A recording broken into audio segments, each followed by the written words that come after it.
Hello বন্ধুরা, good morning, welcome back to my channel. সবাই কেমন আছো? আশা করি তোমরা খুব ভালো আছো, সুস্থ আছো, আর আমরাও মোটামুটি ভালোই আছি।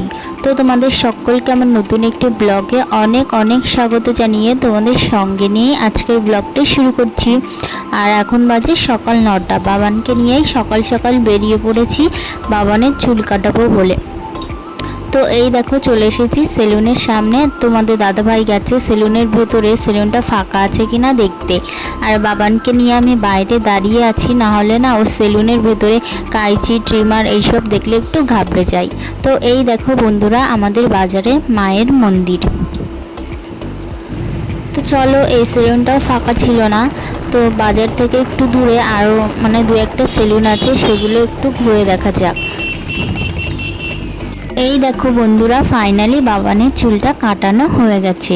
প্রায় 2-3টে দোকান ঘুরে আধা ঘন্টা মতন বসে তারপর যে সকাল সকাল যে সেলুনে এতটা ভিড় হবে আমি ভাবতেই পারিনি। তো যাই হোক, দেখো বাড়িতে চলে এসেছি। আর এসে বাবানকে প্রথমে ভালোভাবে শ্যাম্পু সাবান দিয়ে স্নান করিয়ে দিয়েছি। আর এই দেখো বাবানের ফাইনাল লুক। তো ভালোভাবে হয়নি চুল কাটানো, ও যদি একটু চুপচাপ বসতো তাহলে একটু ভালোভাবে কাটিয়ে দিত। তো আমি আর ওর বাবা ভালোভাবে মাথাটা ধরে তারপরে জোর করে কাটানো হয়েছে।